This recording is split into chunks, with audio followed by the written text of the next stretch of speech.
So, I'd planned to go back with a few mates this time, 8 English, mostly Oxford Road runners, and 2 Frenches, Laurent and Damien.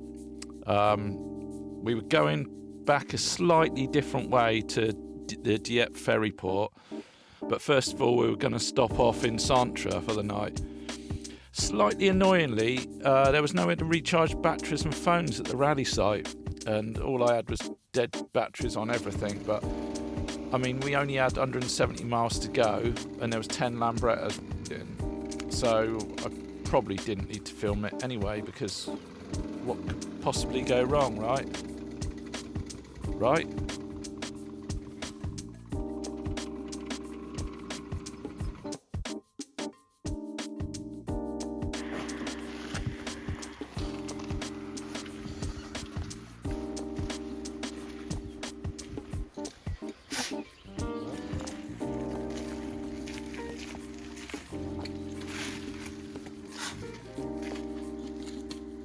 Captain.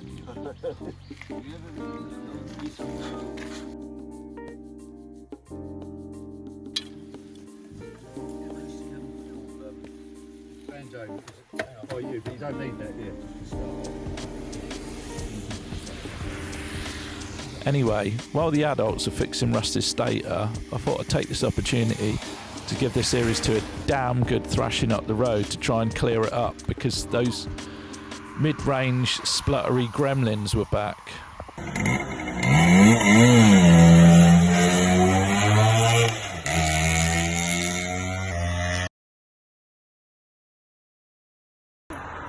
Well, at least it's close enough to push it back.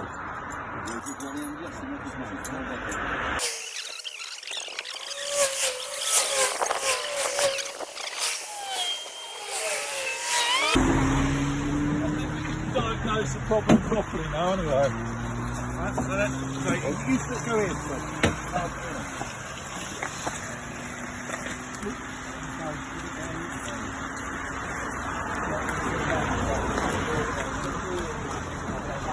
Nobby in bay number 2.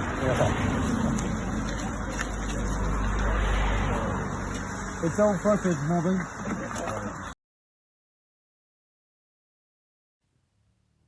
And while we were there, my suitcase came out as anti-Brexit. Decided it wanted to remain in Europe.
So we pushed on through the shitty weather, and it was shitty, and everything seemed to be going alright for about 30 or 40 miles since Rusty's breakdown.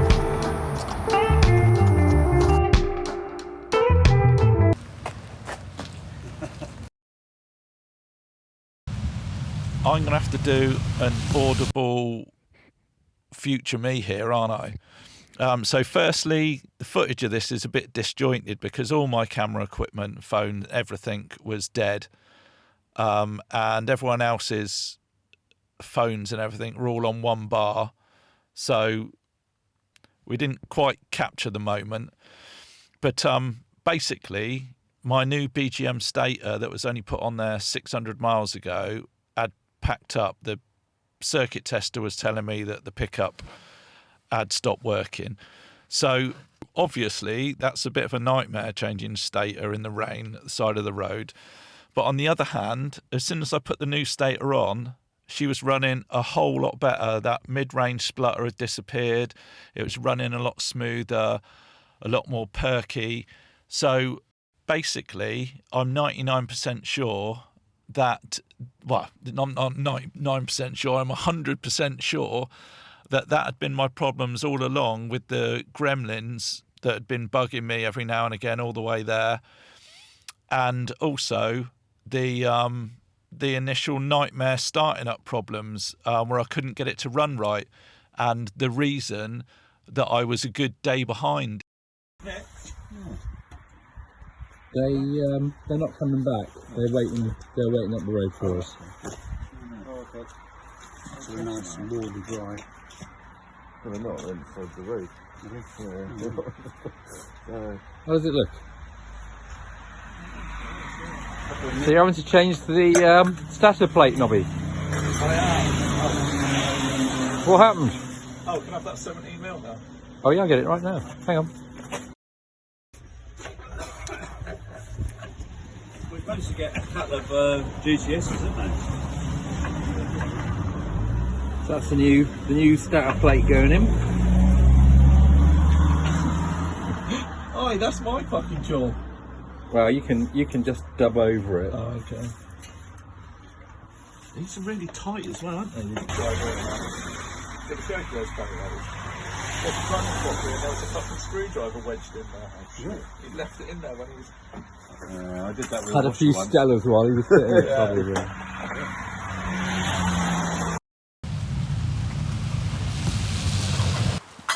And that's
Jack and Ori me here, back from the editing room in the future to fill some gaps in the past so that you can enjoy this in the present.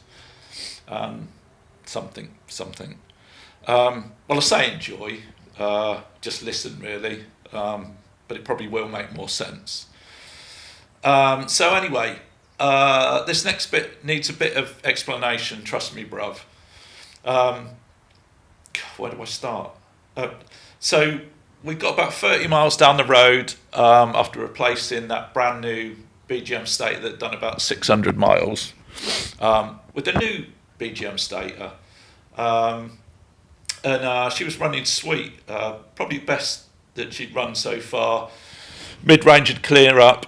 It's lovely and smooth, perky, and I was feeling really confident. Probably a bit too confident. She'd sort of lowered me into a false sense of security because, I mean, what could go wrong, yeah? In fact, I was so confident, I sat at the back behind the whole pack, just behind Alex, just going through these small French villages, through the rain, munching miles, and then, boom.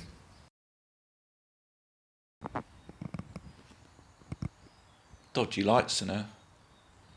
Anyway, yeah, so she had completely cut out, and I knew what it was straight away, because it's exactly what had happened about 30 miles previously. Electrical cut out, not a car messing about, fluctuation. It was a dead electrical cut out.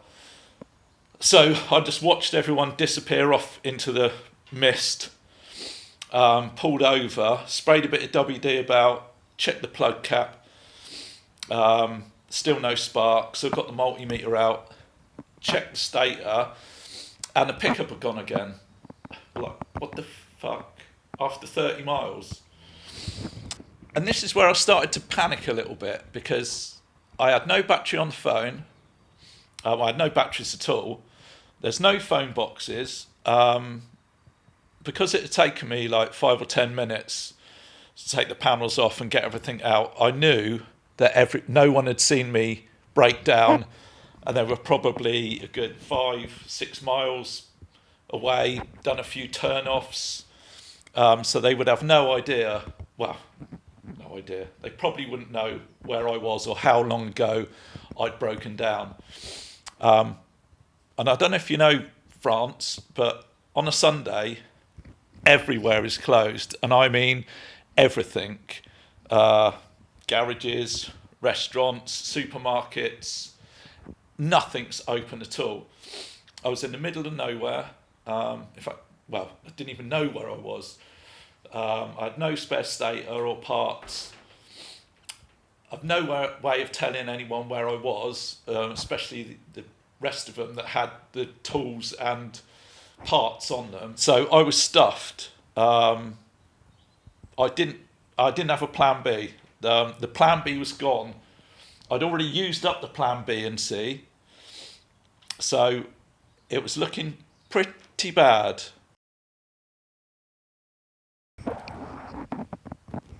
I wish you'd stop doing that. It's not creating a dramatic effect at all. It's just annoying.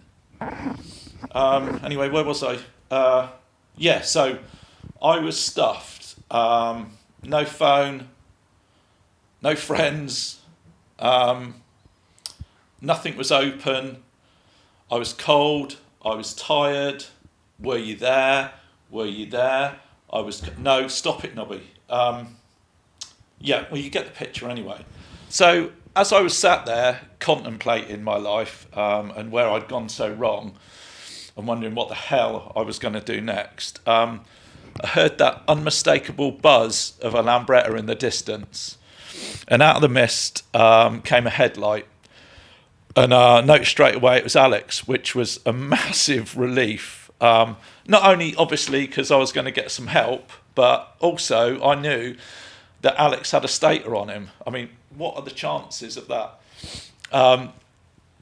But he'd seen my headlight disappear, and he waited up the road for about 10 minutes for me to catch up, and obviously I didn't, so he decided to come back and have a look where I was.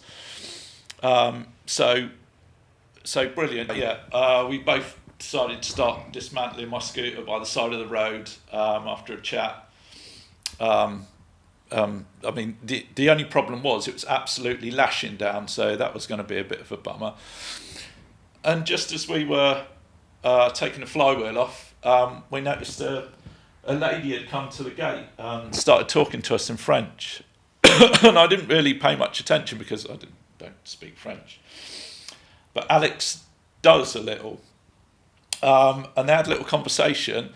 It turns out she was a really, really nice lady, and actually realised what had happened and asked if we wanted to repair my bike in her garage, which was actually a really big barn. We were like, yeah. So we pushed our scooters up to the barn, and we're getting to work, and she said, "Oh, you must be cold and hungry. Why don't you come in and have a cup of coffee, and I'll make you something to eat, and you can charge your phones up." So that's what we did.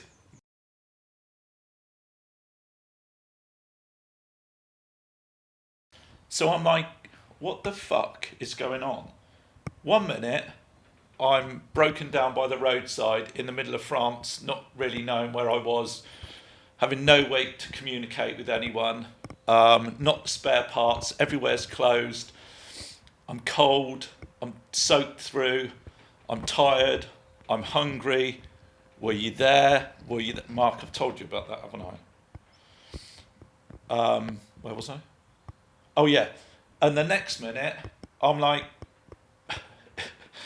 in a warm place, drying my clothes on the radiator. I've got a coffee in my hand. I've got something to eat. The bike's chilling out in the barn, in the dry barn. I've got all the spare parts and tools I need and some help to do it. And I was like, what the fuck? But it didn't stop there. Oh no. She offered, if we couldn't get the bike going, we could stay the night in a spare granny annex, which is actually a studio. And then as we were fixing the bike, some of her friends came round from the village because she'd phoned them up and told them there were some scooter boys broken down. So they brought round with them some wine, some homemade food, some snacks, some homemade liqueur.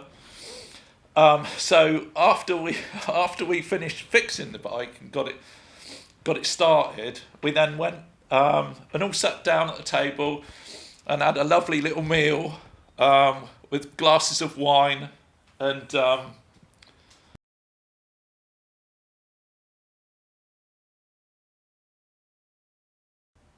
buffet all laid out. Mental, absolutely mental. I still can't get my head around it now. I'm still super grateful to Magali and Patrick and their friends for their hospitality. Can you imagine that happening in the UK? Harold! Looks like there's some foreigners outside our gate. Looks like they're in trouble and need our help. Quick, call the police! Harold? Harold? Oh, sod it, get the baseball bat. What? Listen, I've got to get as much use out of this as possible. It cost me 20 quid. And for what? A 15-second sketch that was mildly amusing at best, if not a little disturbing, but strangely exhilarating. Anyway, my landlord's outside and doing something with his digger. I really hope he doesn't come knocking on the door right now.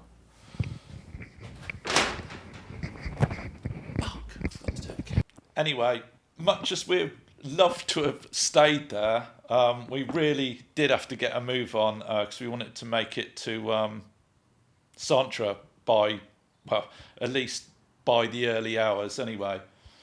So unfortunately, we had to leave.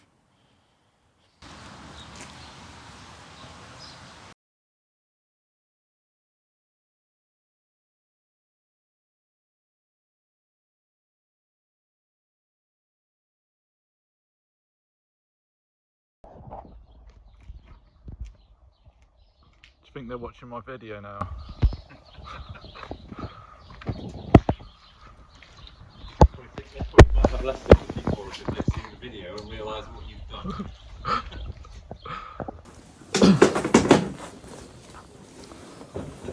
Once it's warm, it actually keeps you warm.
arrived about 1 minute past midnight and we were well hungry from our journey, and saw a Mackie D's was open, but unfortunately it closed at 12. But this absolute legend gave us 2 free meals with ice cream and drinks because the till was closed and wouldn't accept any money.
do forget quite quickly.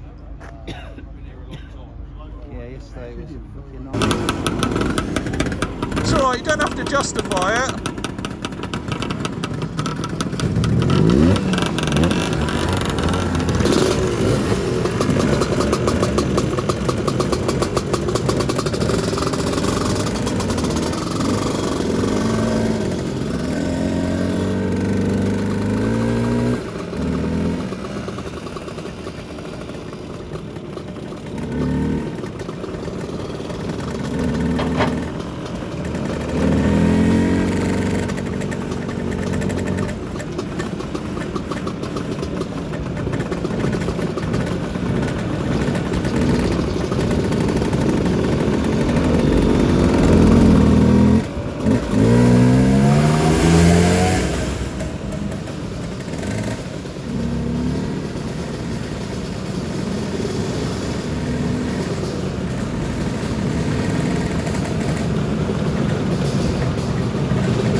Yeah.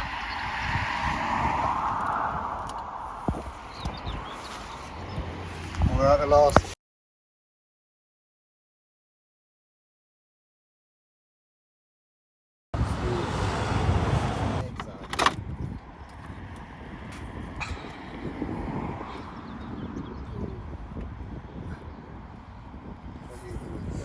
It's just the mess. This is where I've overfueled, isn't it? Ooh, anyway.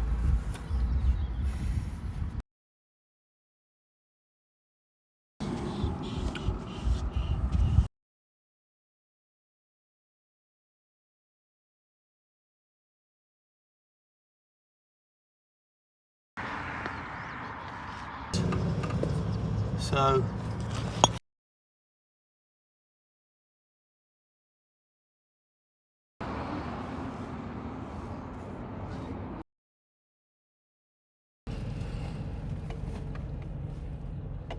in that case, I'll have to go.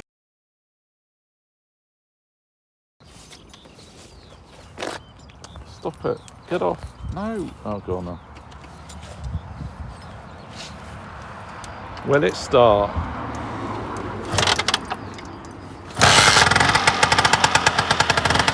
I told the second hit.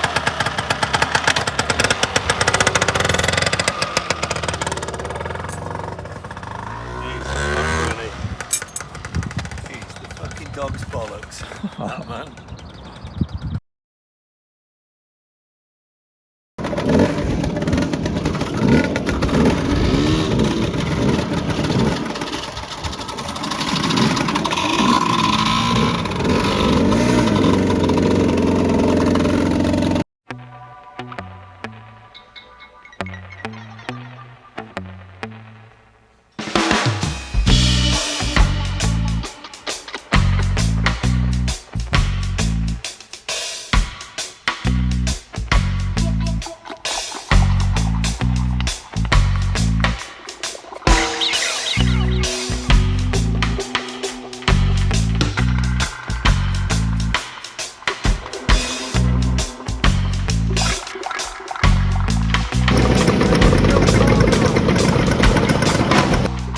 And I had to split off with Rusty and Adam because they were going on to Oxford.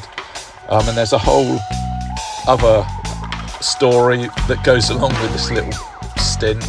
But I think we've had enough stories for one video, don't you?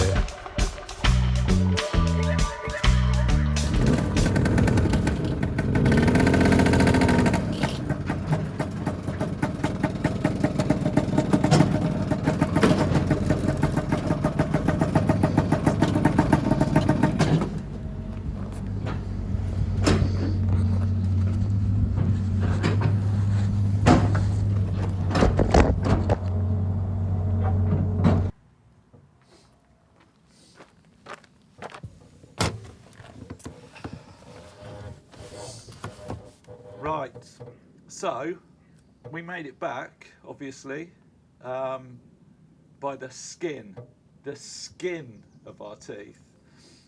Yeah, there was a couple of moments there when I really didn't think we were going to make it. But well, this is about a week later because my tiny mind has had to have some time to process what the hell happened there. But I mean, usually you come back from a rally, your arse is hurting, your back, your shoulders, you're hungover. But this was, I didn't have any of that. This seat was great, by the way. Yeah, I didn't have any of that, but I was mentally and physically exhausted. So yeah, I've had to have a little time to digest what's happened. But I thought we could do an extra little feature on this one, the autopsy. Because she's got a few battle scars, so I thought it'd be interesting to just have a look around her, how she was when we got back from the rally.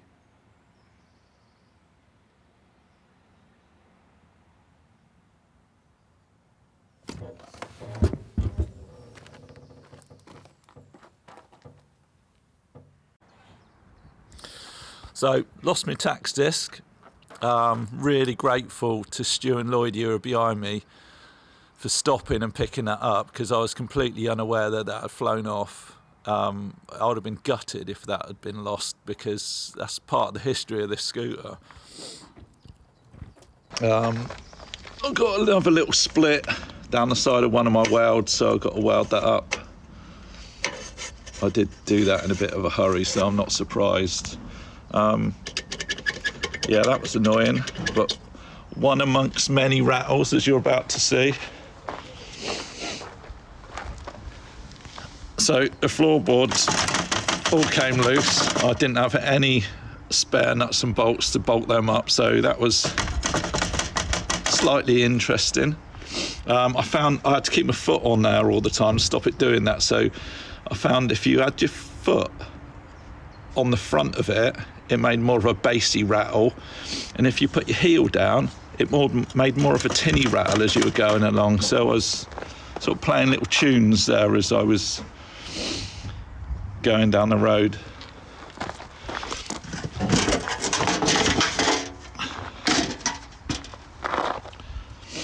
Nothing untoward in here apart from as dirty as anything again.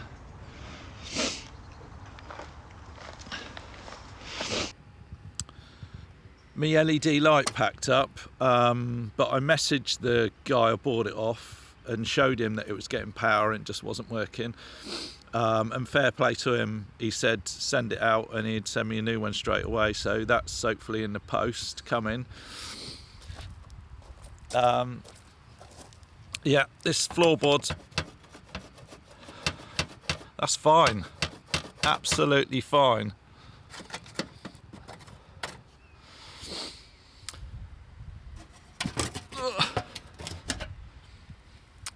And I also just noticed I've got one bolt holding the flywheel cowl on. So you can imagine what sort of noise this thing was making going down the road. Yeah. Oh yeah.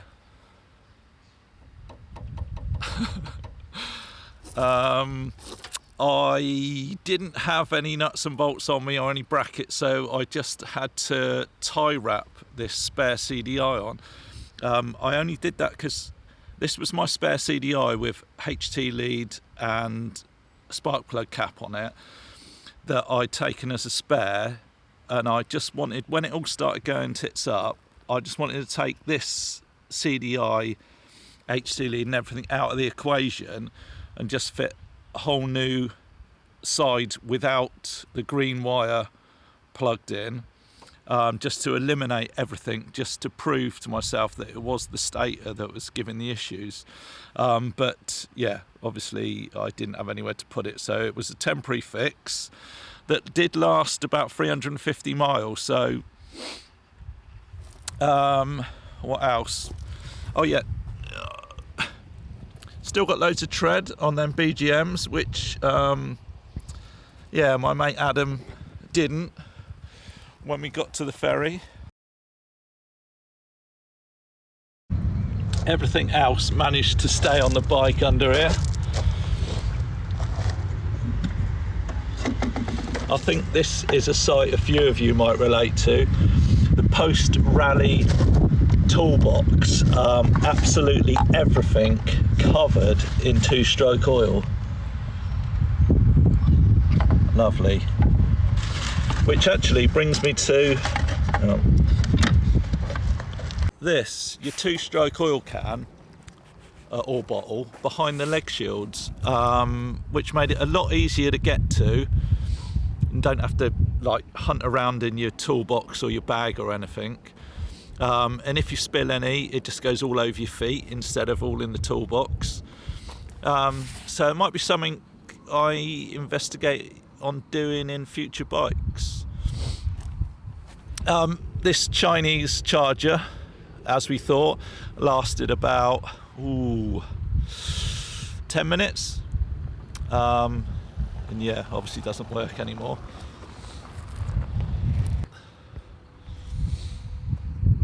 And my poor suitcase just made it. I mean, I don't think they're made for being in the rain on the back of a scooter for days on end, because I've left a bit of it, left this corner in Manicore. This totally split. I had in here was one of those 1.5 litre bottles of petrol oil mix for emergencies, and we stopped and I realised that it wasn't there anymore, and there was just a big gaping hole in the bottom of the suitcase. So that's on a road somewhere in the middle of France. So if anyone finds a can of petrol, my email address is on the page, so yeah, just send it back to me. But yeah, last legs, that's going in the bin.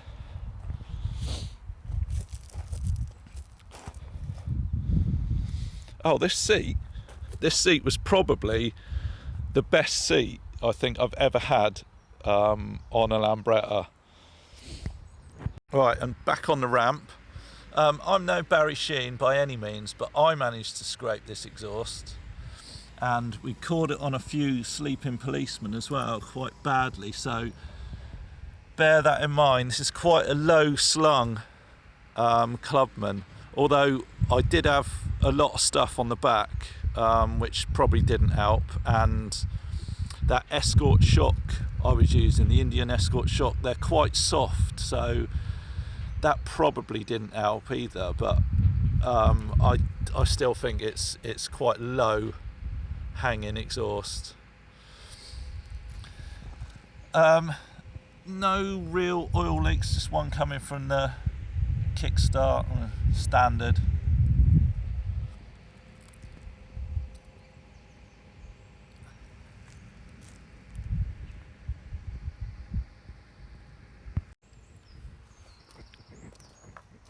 Speedo stopped working, horn was intermittent, front lights anyway were okay. Oh, they had a little hissy fit on the ferry on the way home, but it sorted itself out. So we've got some post-rally maintenance to do and another damn good clean before she's fighting fit and back on the road again. I think I'm going to take that rear rack off as well. But yeah, I'm going to do that right now.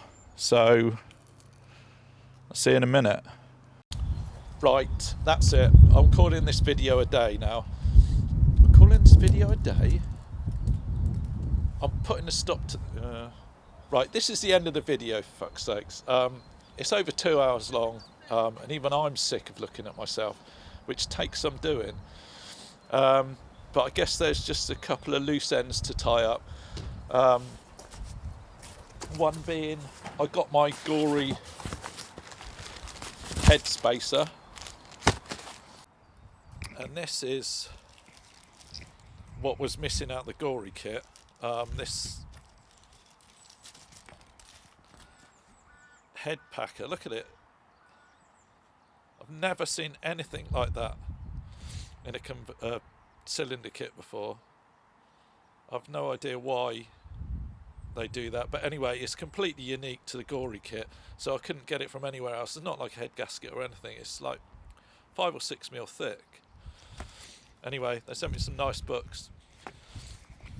Anyway, yeah, oh yeah, by the way, if you do have any problems with SIP, any complaints, and you need to get in touch with someone, don't bother emailing their complaints department to try and rectify the problem, because you'll get through to a guy called Nico, and he initially emailed me straight back and asked me for all the information I'd already given, but then over the next 3-4 weeks I emailed him like quite regularly, never got any replies, fucking useless. So I phoned SIP up, and I spoke to a really nice girl who actually sent that out the next day. So don't bother emailing Nico, just phone up.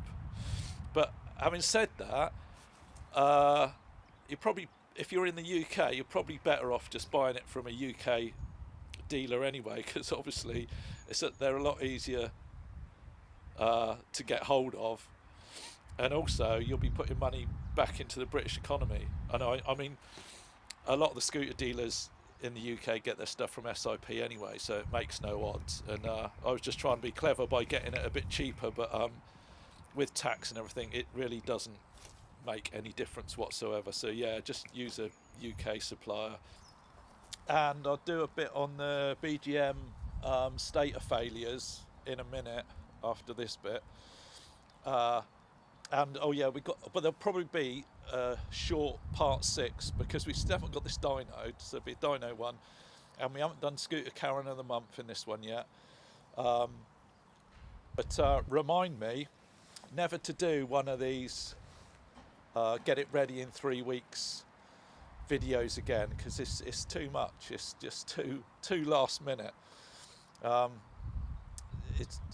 could have done it a lot better. I mean, there's so many things, there's so many little things I could have done, but I never had the time.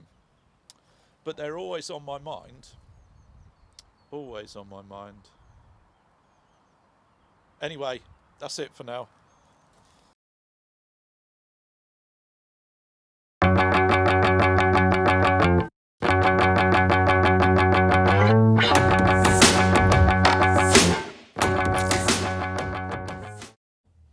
So, just in case you think I'm a complete idiot, and I don't know what I'm talking about or what I'm doing, you'd be right. No, you wouldn't be right. Let me just show you the readings on these stators. So, multimeter set to 2K. Here's an old manky seal one that I found in the Scooters India Limited stator that I found in the workshop. So we get some base readings off of that. So, pickup on this is 0.094, and the low tension coil is 469, about where they should be ish. Scooter would run fine on that. Here's the BGM stator that I did 600 miles on. That gave me all the hassle at the start. So low tension coil on this is 476. It's quite good. That's about where the other one is. That's not a problem. However, the pickup, bearing in mind that the Scooters India Limited one was 0.094, where it should be, this one is 1.994, not 0.094. And it's jumping about all over the place. So that's the one that did 600 miles. The one that did 30 miles, again, I won't bore you with the low tension coil readings because they're actually, all the low tension coils on these stators are all right. So here's the pickup, red wire pickup.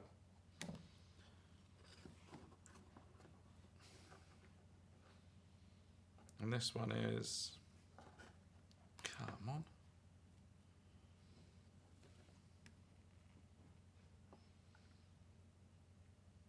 Again, 1 point,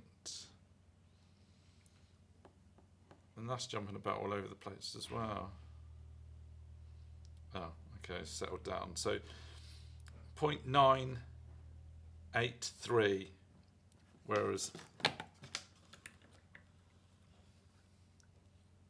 this is how it should be.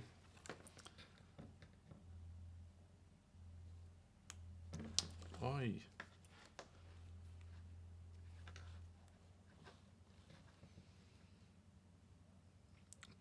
.94. That's where it should be.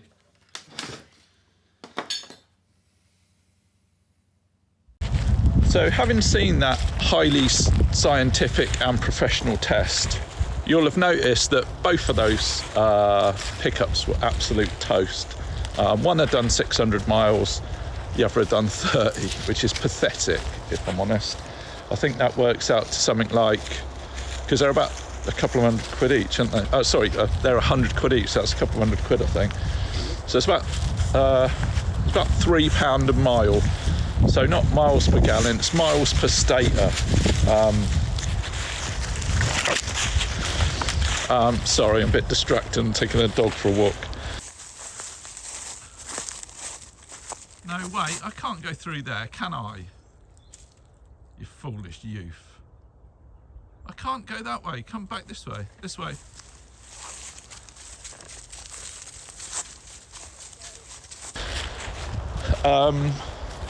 Where was I?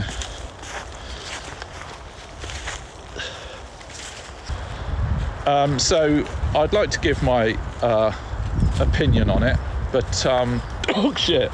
I'll probably get sued or something. So I'll let you make up your own minds whether that is good value for money. And before you say, yeah, Mark, you're a bodger, and you probably fucked it right up and it's all your fault. Well, you just have to go onto Facebook pages for the Euro and forums, and you'll see loads of people had problems with BGM Stators at the Euro, including Alex as well. That's why he had a spare Stator, because he'd already had one go on the way there, and then he bought one when he was there as a spare. Oh, just found a cool little house in the woods. What's that? Huh. Anyway, but yeah, disappointing really, because that really messed me up. I could have made that ferry on time and not been a day behind and had all that drama if it was a decent quality Stator out the box. And also all that stress on the way there where it kept having those gremlins and cutting out and mid-range splutter. Yeah, disappointing. Because BGM stuff is generally pretty good. So I don't know what... Well,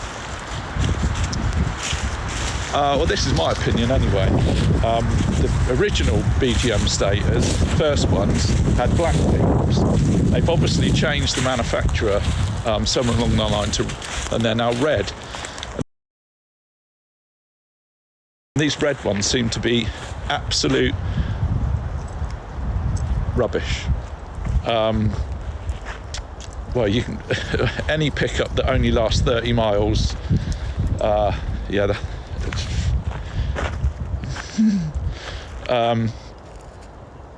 But anyway, to be fair though, BGM seem to have done something about it, and they've now replaced the red problematic pickups with another red pickup, but this time it's got an R branded into it. I'm sure that makes it better.